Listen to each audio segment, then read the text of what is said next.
It was a short meditation, but how was it?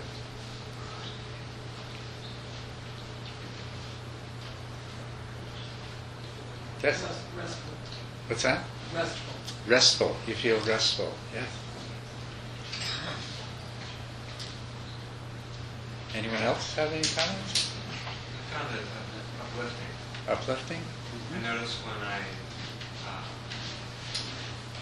was really focused on trying to stay with the breath, and it kind of, every once in a while I'd be like, yes. And then there would be an immediate kind of uplifting and some energy in my mind. And same with when I would notice that my mind had wandered. And then all of a sudden there'd be, yes, I'm back. and there too, there would be that sense of energy. Good. That is wonderful. That makes the meditation process into a rewarding, satisfying experience, doesn't it? And uplifting. Yeah. And the better, as your skill develops, and the better you get at it, then the stronger is that uplifting feeling of joy. Yeah, that's what it is. And it comes with a feeling of peacefulness. The body becomes peaceful. Yeah. How about your mind? What was your mind doing? Yes. Did you have a lot of little thoughts sort of coming and going here and there? It seemed like there was, those little threads of thoughts that were mostly in the background, and then every once in a while, much kind of larger, weightier one would come along. Right. Yeah. That's exactly the way it happens. You have all these sort of little thoughts that come and go, and every now and then there's a bigger one, or sometimes one that comes in and just catches you by surprise, and it's got you before you know it. I realized again how different meditation here is than at home. Yeah. Like, I didn't want it to stop. I went so much into that present experience, and at home it's like there's always, so when it's over, often coming in, so it's very different. This energy of the group and your personal energy. Yeah. Thank you for sharing that. By the way, was there anybody else that really didn't want to stop when we did? That's good. That's wonderful. Yeah. It's pleasant. It's enjoyable. Why not keep it going? That's the way every meditation should end. So what you do is you don't stop that. You just stay with that as you open your eyes and get back into things. What about the smile? Did adding a smile have an effect? Yes. Yeah, I definitely felt an effect. Almost immediately, there was just this like kind of radiating that felt like it came from my heart. And what was also interesting was having that mindfulness and the smile. Immediately I started tripping myself up and was like, well, this feels like a fake smile, or like, where is the smile? But I noticed that I was able to kind of release that and let it kind of come from here rather than here. And I kind of found that rather than the corner of my lips where I thought it was coming from, it was actually kind of coming from up here, or coming from here and then coming here and then to my lips. And so just having that mindfulness was just like a curious experience of like the muscles of the smile. But the emotional impact was definitely visceral. Anybody notice that when I said that and he started to smile, it was almost like the smile had been waiting there anyway. Because you were just giving it permission to happen. Yeah. So, yes. My mind was pretty jumpy all over the place. And I did get to smile before you mentioned it because I realized how jumpy it was. So the smile made you more aware of how jumpy it was, or? No, I started smiling before you even mentioned it because I noticed how jumpy it was. So. Anyways. Yeah. So.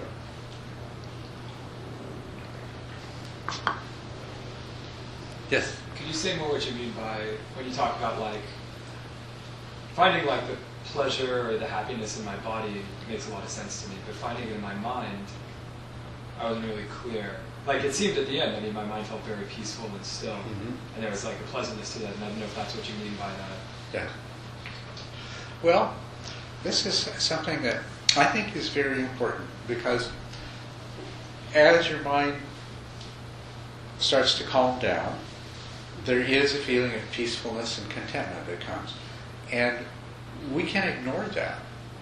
We can't, it's very easy to overlook that, especially if you're sort of goal-oriented, task-oriented.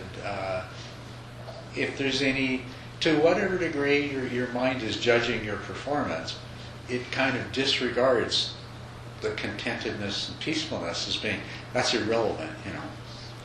And so I think it's very useful to look for that, to open yourself up to it, to become aware of it.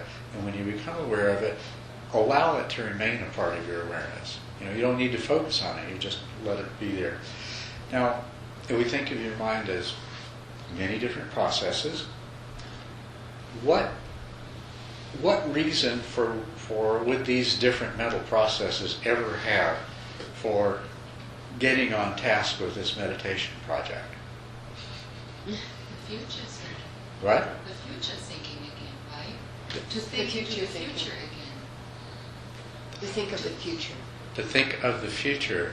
To project into the future what's happening right now, how to use it. Well, right?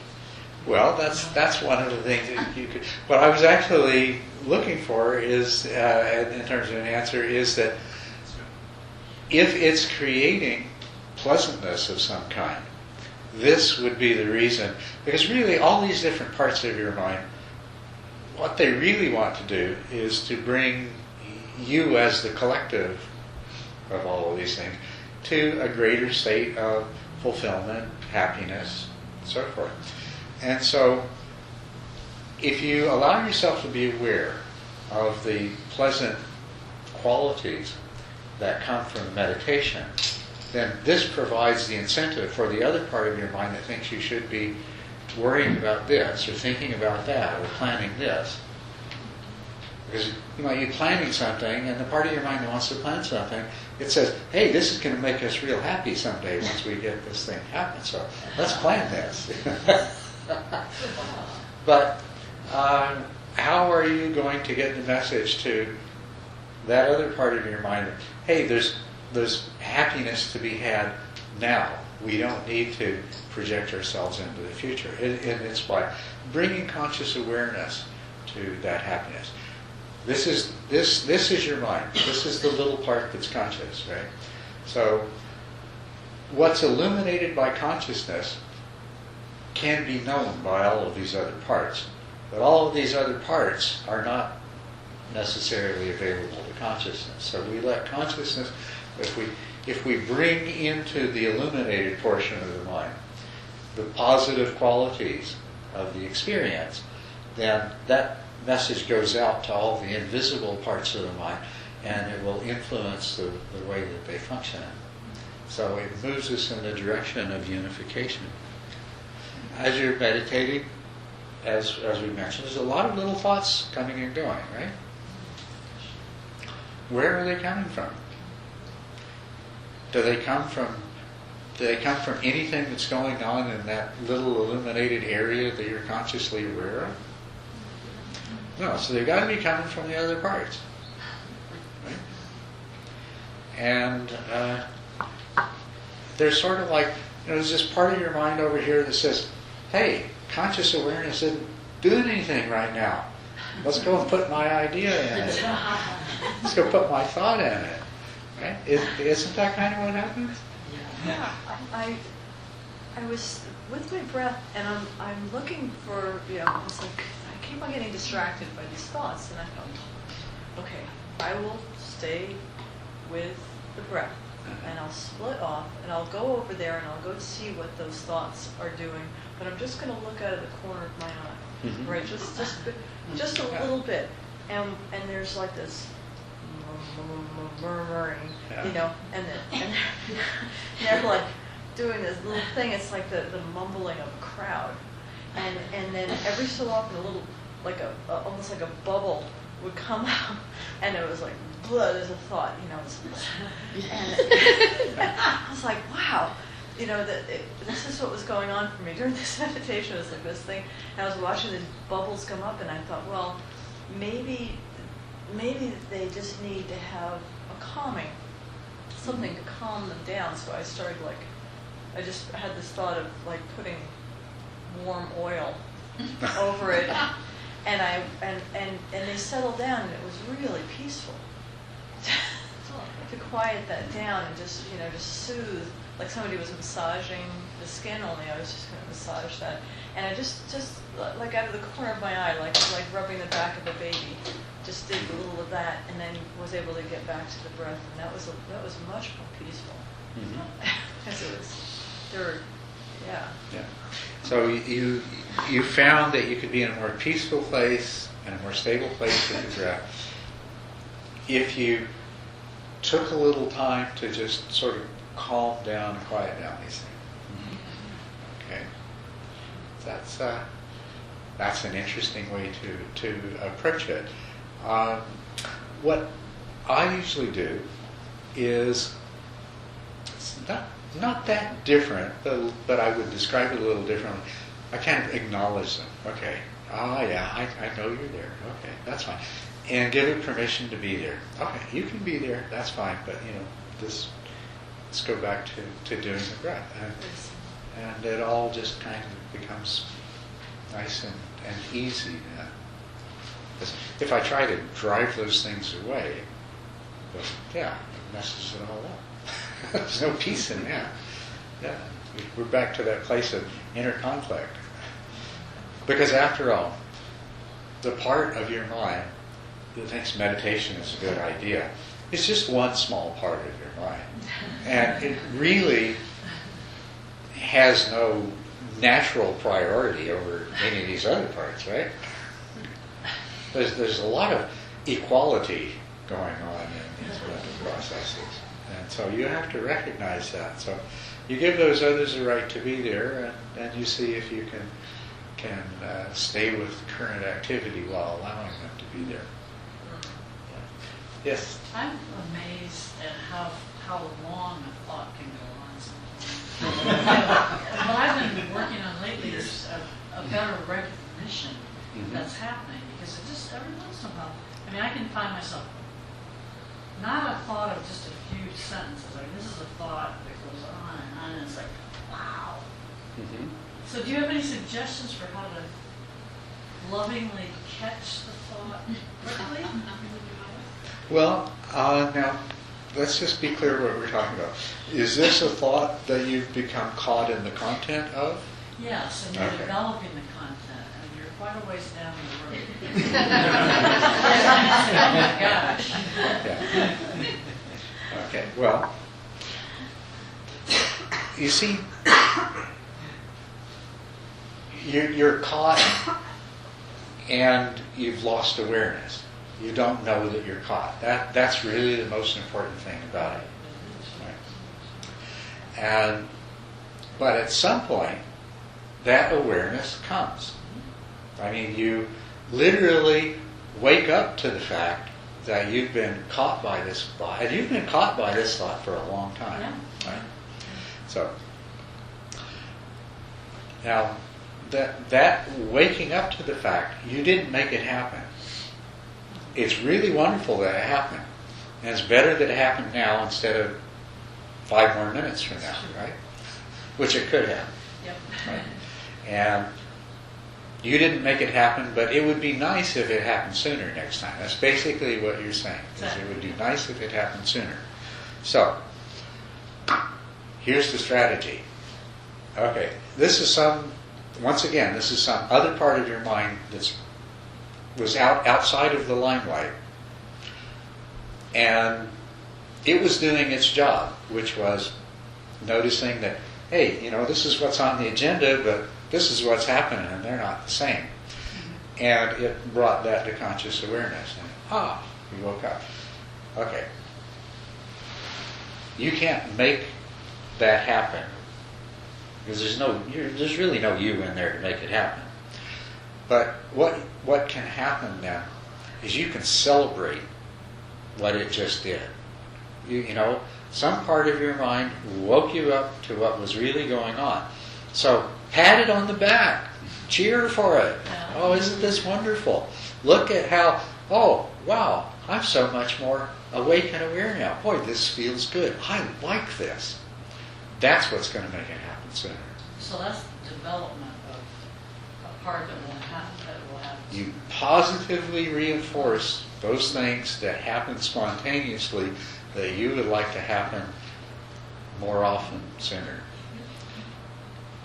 And eventually, when that part of your mind feels welcome enough, it will start being there all the time. It'll start hanging out in the illuminated portion.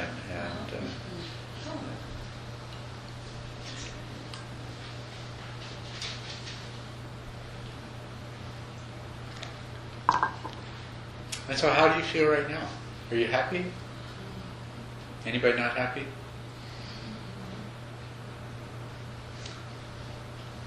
It's okay. Is everybody perfectly happy?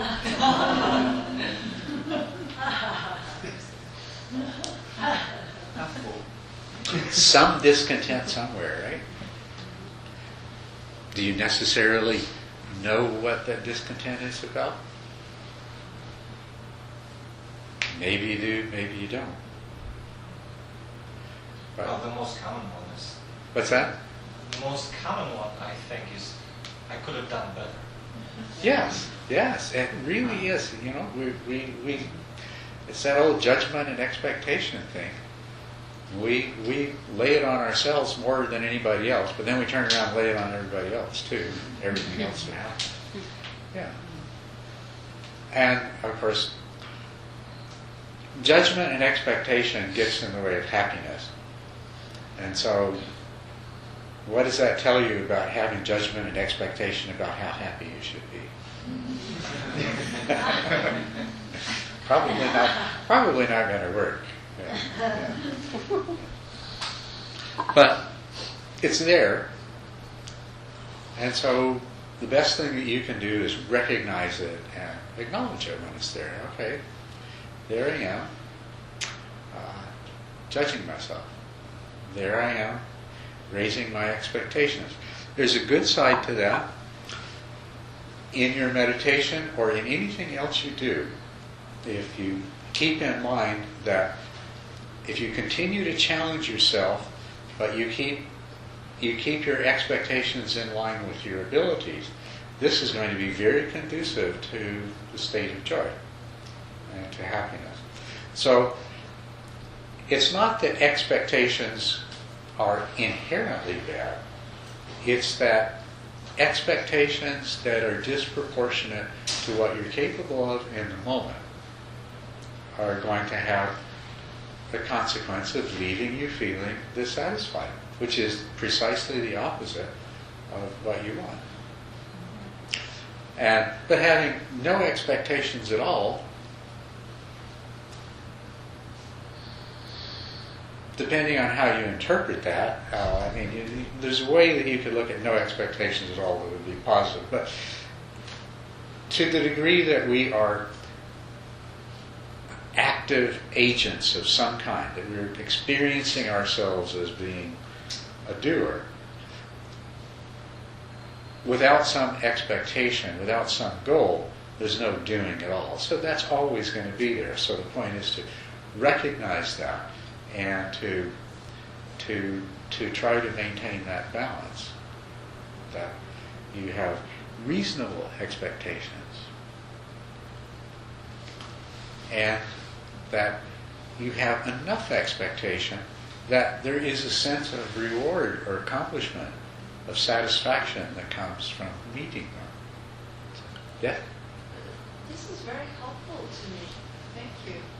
The idea that, this is a very concrete way of expressing that the path is the reality. Mm-hmm. That what you're doing here, it seems is building in joy along the way. Reminds me, I recently read something that zinged me in a similar way. I forget where, but somebody wrote, We do not listen to music to get to the end of it. That's right. And we don't make love to get to sleep. That's right. He said, I hope. Not all the time. But we don't meditate in order to get somewhere. Right. Ideally, we meditate in order to have joy along the path. That's right. Exactly right. Yes. And that was another thing that she sent me. Haley said about flow activities. You do them for their own sake, rather than because of something that's going to give you in the future. You do it for its own sake in the present. By the way, we have copies of that handout available now. Yeah, next time we take a little break, there's copies of a handout available for you that has some of these ideas in it. So let's go back to examining where you are right now. So you've got some joy, you've got some happiness, you've got some satisfaction, but your cup's not necessarily overflowing yet. You are a complex being. There's a lot of things going on. A lot of different parts of your mind. Okay. And in that complex entity that you are, we're trying to move you in the direction of more joy. I mean, we're trying to reach that transition point where you're preferentially aware of the good, the beautiful, the wholesome, where you perceive things more as the perfectness that they are, and where the feeling that arises in you in response to what is more one of happiness rather than dissatisfaction and rejection. So we're trying to bring the whole herd of cats that your mind is into going in the same direction. And the best way to herd cats is to put some tuna fish in the direction that you want them to go. And then they'll all go that way. Because there'd have to be as many of you as there are cats in your cat herd to be trying to poke everyone every time it starts going the wrong direction and make it go the right way. Right?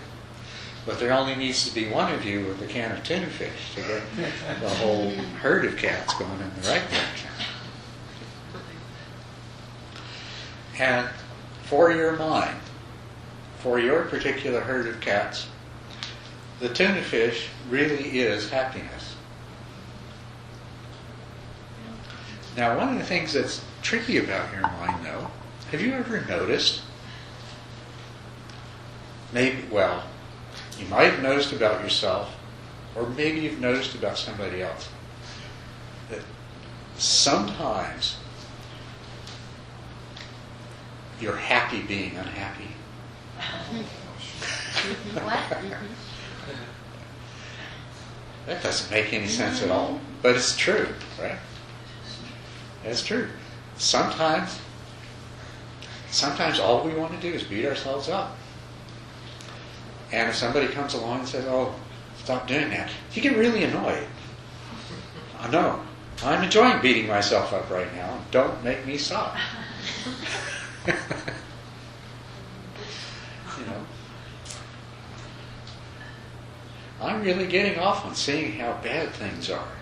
Don't get in. Don't mess with my fun.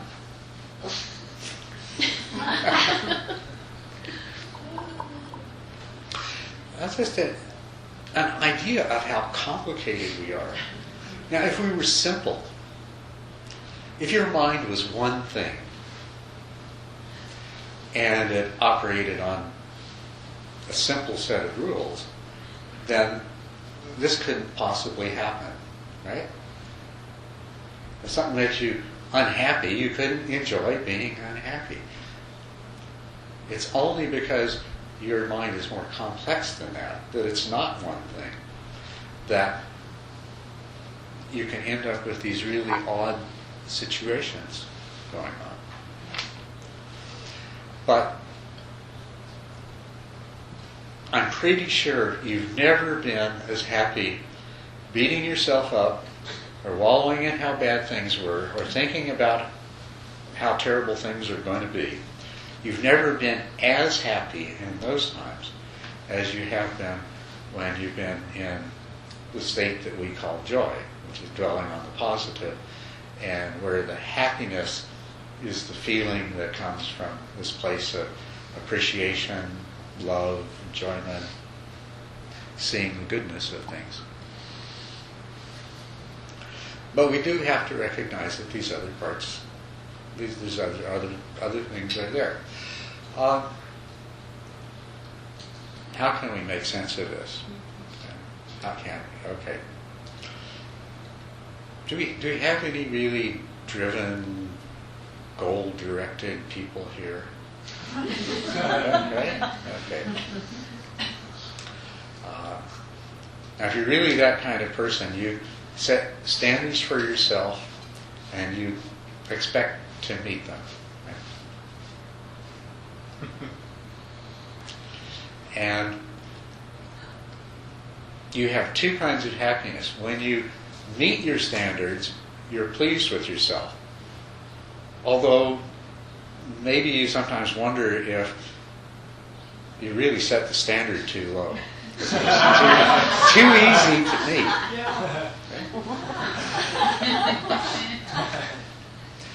And then if you don't meet the standard, you chastise yourself, you beat yourself up, and do you get some satisfaction out of that too? Yeah.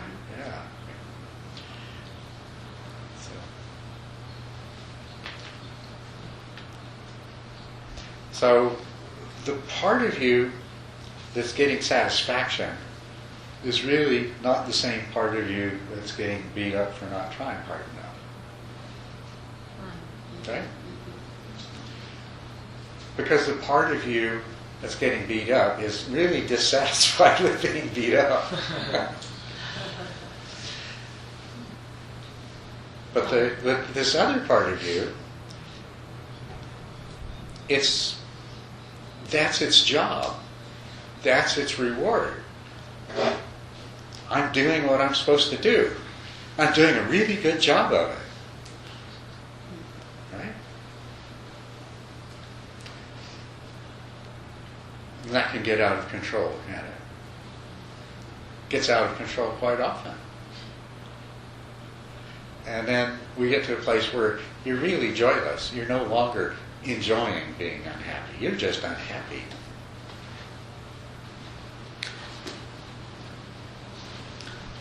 So the problem is that some parts of our mind have an idea of how things should be, how they should behave, of what their job is in the overall scheme of your mind, that doesn't really work that well, or works sometimes pretty well, but other times doesn't work so well. And that's a fact, right? And sometimes that's an emotional, that's a more feeling part of yourself. It's a more emotional part of yourself. And no matter how rational your thoughts about it, I can talk to you. You could go see a counselor, a good friend, whatever. You could think through things and see totally how wrong this is. You know what I'm talking about? You can see that this isn't right. And in the moment of seeing it, it may be that you're able to let it go. But it comes back again. It doesn't stay gone. So you've driven off this part of your mind that had taken control. You've overwhelmed it with reason and logic and common sense and everything else like that. But that's really what you've done. You've overwhelmed it. You haven't gotten inside of that part of your mind, and you haven't done anything to rearrange the way it operates. It hasn't been reprogrammed. You know, its goal is still whatever it is, to beat you up when these kinds of things happen. And so you overwhelm it with common sense, and it goes off and it hides in the shadows again, but it's going to come back. It's not going to stay away. And this is a problem. This is why so many of the things that we can't do, they work really well, but they don't always, the effects don't last that well. Right?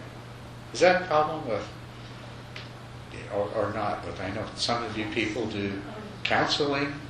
You deal with clients where you try to help them to understand their problems, and they say, "Oh yeah, I see," but then it keeps coming back. Yes. I think one of the problems in counseling, I'm a therapist, is that you do get to emotional insight, but then there's not a method of training where you keep applying the new awareness. Mm-hmm. There's not enough of a method of training, Yeah. which is for meditation. Right.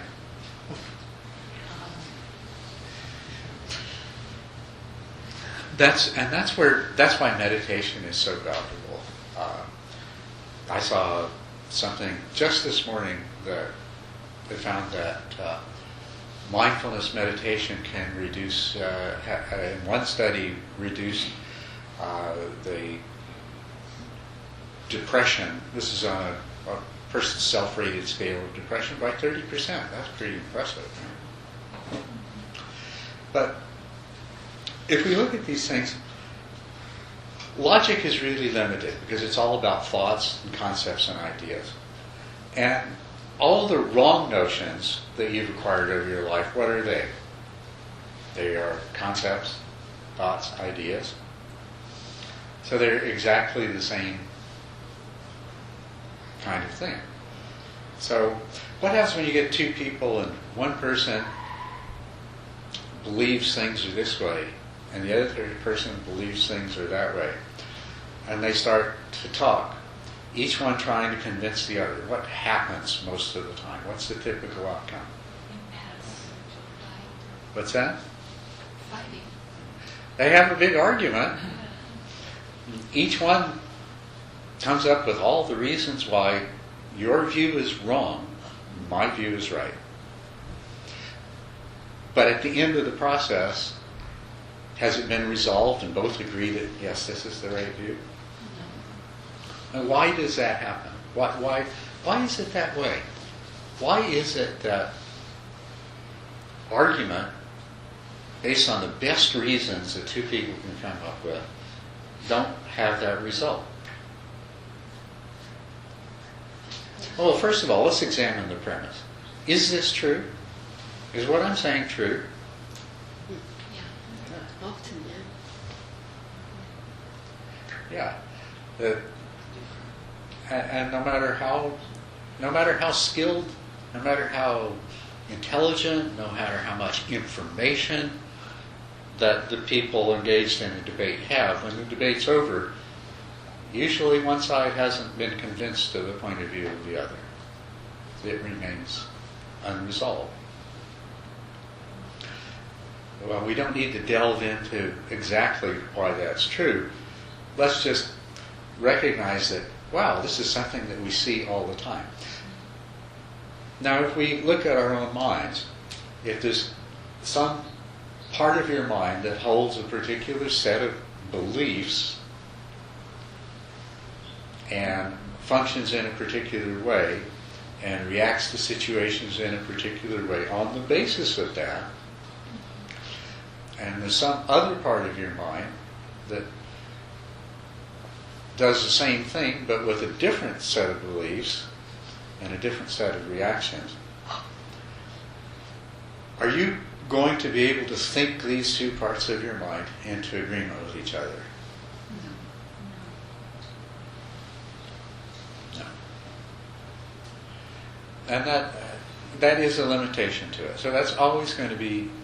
I mean, you can do a lot of really good things by thinking, but there is a limitation to what you're ever going to do. and it's very similar to the limitation. People can accomplish an awful lot in their interactions through discussion and exchanging information, but there's a very real limit, and very often we don't ever manage to go beyond that limit. But people do change their views. Do they not? Why do they change their views?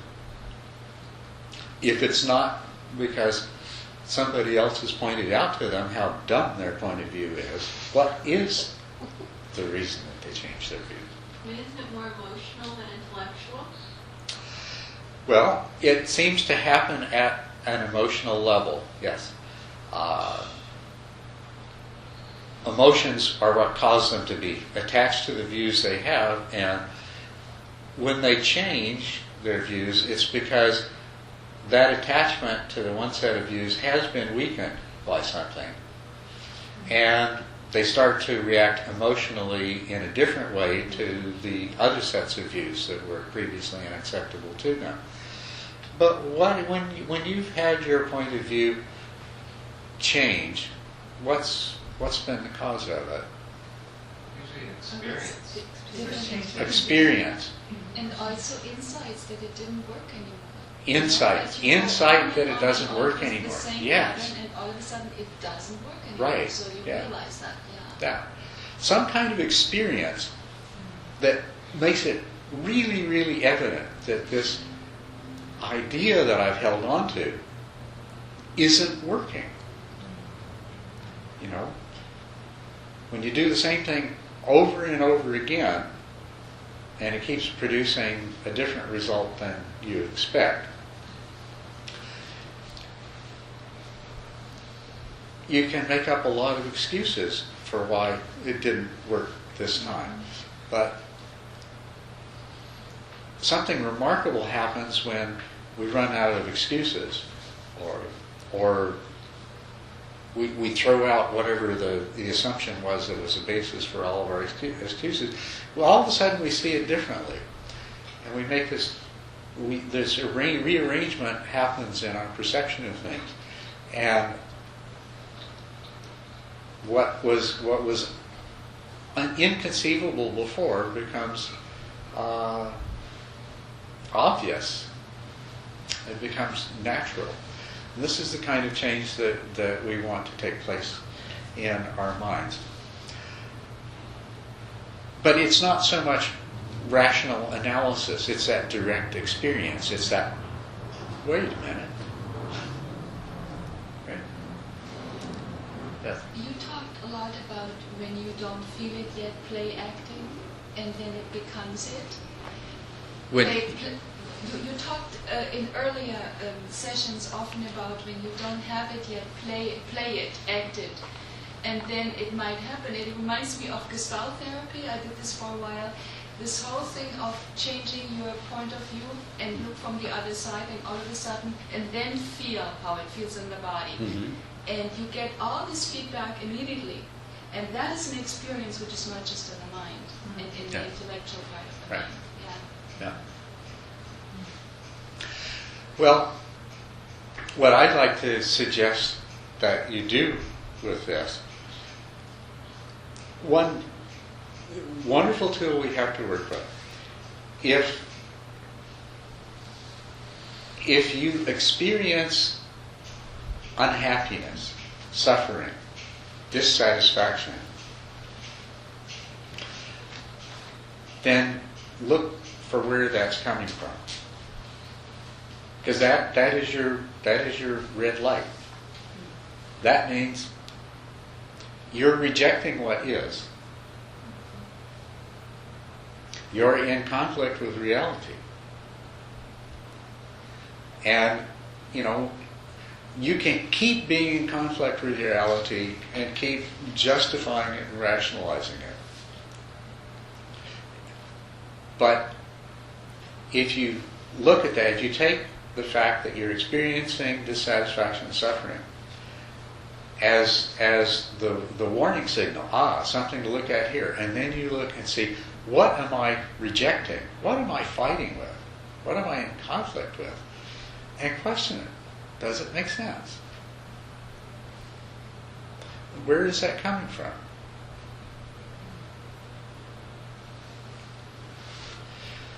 Now you're in the place of direct experience. And if you let go of that, what happens? Now the Buddha's recommendation in his very first teaching is, he said that craving is the cause of dukkha. So whenever you feel dissatisfaction, exactly what I'm saying right here, he said, let go of it and see what happens. Let go of whatever this craving is, whatever the desire, whatever the aversion, whatever it is that you're wanting things to be different. Let go of it and see what happens. And now it's not that you're being expected to do something that is superhuman. Just let go of it long enough to see what happens when you let go of it. Might be just for a few seconds. But if you can recognize what you're clinging to and let go of it, and you experience that the suffering, the dissatisfaction evaporates in that moment. And then when you go back to clinging, it's there again. This is the kind of experience that changes the way the parts of your mind work, in the same way that direct experience changes the opinions and the views of different people. You bring yourself to that point of direct experience. Whenever you find yourself in conflict with reality, and you'll know you're in conflict with reality because you're not able to be happy, then see what it is you're holding on to that's producing that, and then see if you can let go of it just long enough that you can become consciously aware of the change in affect, the change in feeling that happens when you let go of that view. It's very important that you be consciously aware of this. Because remember, most of your mind is in the dark. But whatever's in the little circle of illumination that you're consciously aware of, this is the only time all these other parts that are in the dark get to exchange information with each other, is when you let some part of it come into the light. So when you can become consciously aware of the effect of letting go of what you're clinging to that was making you happy, making you unhappy, then that's going to get the message to the part of your mind that keeps clinging to this. And the more often you do that, the more clear that message is going to be, until you get to the point where that part of your mind no longer clings to that particular idea.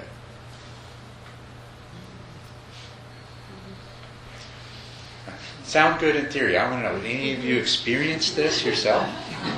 Did you experience this? I did, but then in the moment I know it, and still I'm acting like I did before.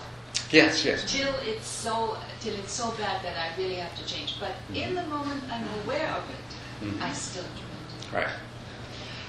Is there anyone here that's had the experience of doing that with the same thing enough that you see it goes away? Yes? Or it's more like I become so aware of the pattern, kind of like with a thought in meditation, I can catch it really, really early. Yes. And then it's just like gone within like 3 seconds, and it doesn't come back for that round. Have you had that happen with anything where It just goes away. it just stopped coming back? I know, because maybe I haven't noticed the things that have stopped coming back. Well, you're absolutely right. It is. It stops coming back, and unless something causes you to remember how you used to be, Exactly. you don't become You aware know, of it. it's really tricky because so many of these things are such basic paradigms that were created really when we were children, often, of things that we feel we should do and ways we should be struggling. want this, and we're trying to block that, and it just comes up over and over and Yes. over again, and it may wear a different mask or a different That's right. costume, and there it is. Yeah, you're absolutely right. And it's amazing that we can have within us so many different views of how things are, simultaneously residing side by To side. me, it seems like often the same one in a different costume over Yeah. and over. I think, oh my goodness, there it is again. I just don't believe it. Yeah, If well- I only hadn't worn Yeah. that mask, I would. Yeah. Well, no, I was agreeing with you. Yes, Yeah. that same thing can show up in many different Right. forms. But that thing is there with this wrong idea, but there's some other part of you that knows just the opposite, right? Yes. And yet they're side by side existing in the same Yes. mind. And in some circumstances, this one, with the more functional program, comes up and takes over. But then there's these other situations where this other one, and somehow they both are part of you at the same time. Right? How can that be? Oh, isn't that amazing? How can it stop?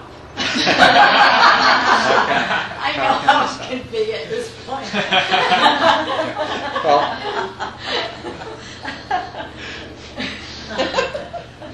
Well, how can it stop?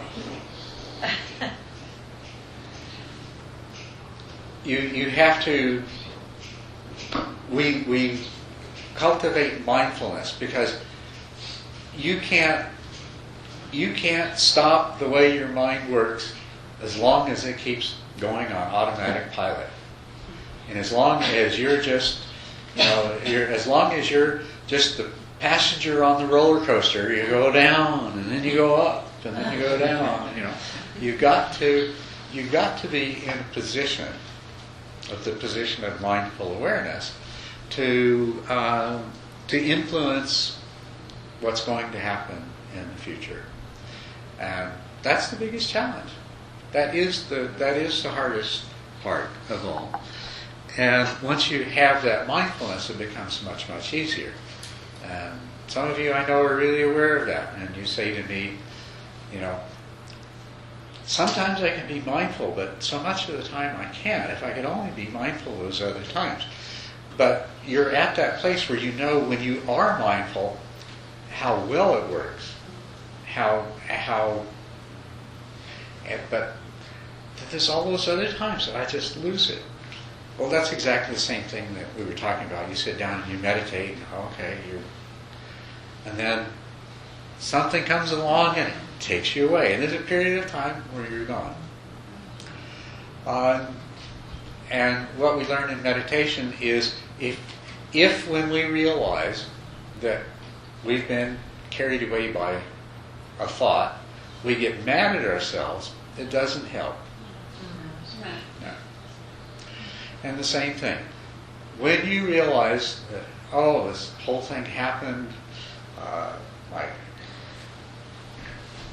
my friend came in and said such and such, and I was in a bad mood, and I just was totally mindless, and I said these things, isn't this terrible? If you beat yourself up for it, is it going to help?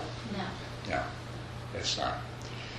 So you've got to accept where you are. Okay, I'm the person that reacts in this way, and I'm the person that reacted in this way.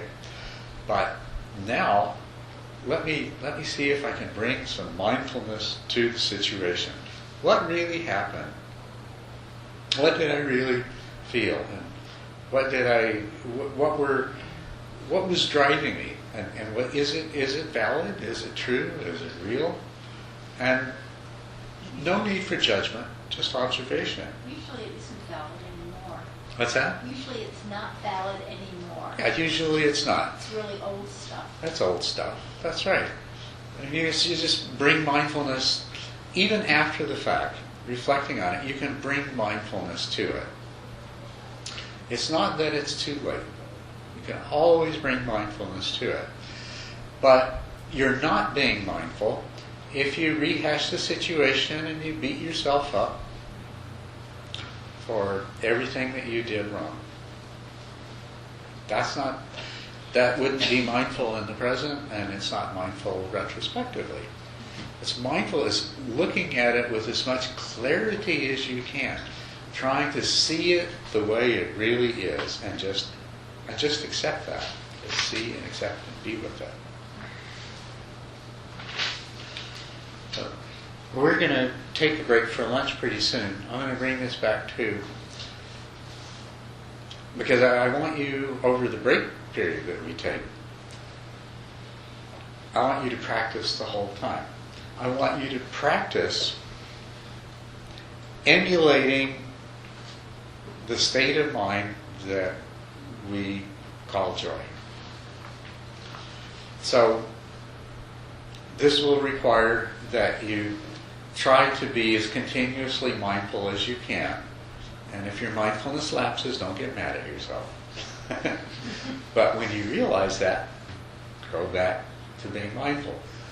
What I want you to be mindful of is, what are you noticing and what are you not noticing? Well, that's hard. How do I do that? Well, what you notice and how you perceive what you notice affects the kinds of feelings that you have. Pleasantness, happiness, enjoyment versus unpleasantness, unhappiness. So this is what you can go by. So you check in and say, okay, how am I feeling? What am I paying attention to? How am I perceiving what I'm paying attention to? Okay? And if I was in a joyful state of mind, I'd be feeling happy, because pleasant feelings would be arising out of my perceptions of the things that I'm paying attention to.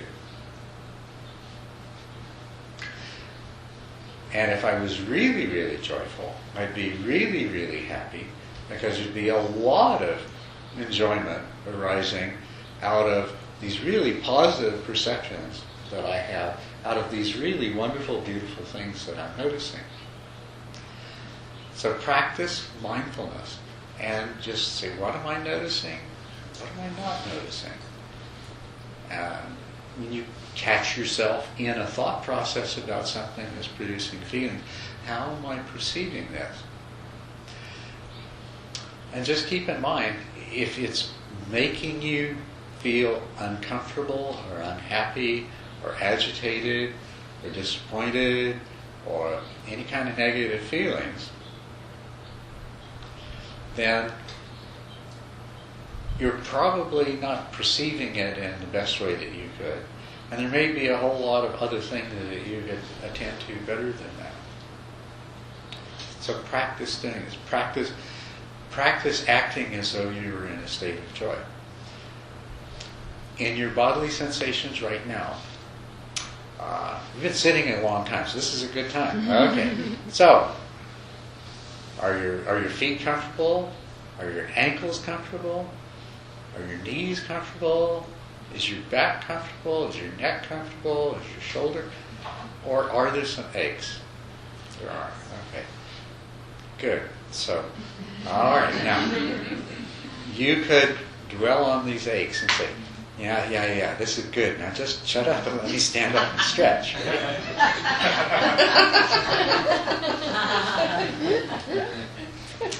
You're good. Okay. But bear with me for a moment. Listen, have a look at those uncomfortable feelings. Now, is that the only thing that you're experiencing? Are there some pleasant feelings in your body?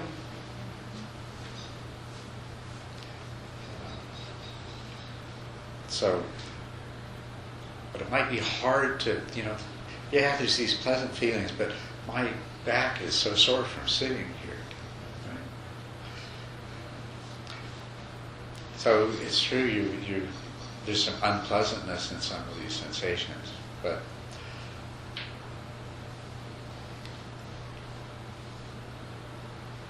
there's one story of a a meditation teacher from IMS who was dying of cancer, and people sat with her, during her last days. She slept a lot. She'd wake up, and she was in a lot of pain, and they asked her about the pain, and she said, as long as I feel pain, I know I'm alive, and actually it makes me happy. So there is a positive side to everything. I mean, you are alive. Even if your back aches, you're alive. And not only that, your back's not going to ache forever, is it? I am going to shut up and let you stretch. And there is a lot to be happy about. There's a lot to feel pleasant about. I can tune into it right now. I look at your beautiful, smiling faces, and there's a lot to be happy in that, being able to see that. And, no matter how other parts of my body may feel, the air on my skin really does feel good. Does it for you? Yes. It's just, it's just warm enough that when that fan goes around and the air moves, that it's really quite wonderful. It's very good. And your mind, what is the state of your mind? Is there mental pleasantness? Is there happiness there? Your mind is a complex thing. There's probably some of both. There's some unhappiness with this and some happiness with that. It's all a question of what you pay attention to. And you can choose to seek out and pay attention to what is positive. So let's do this until about 1 o'clock, and then you can come back and you can tell me how you feel.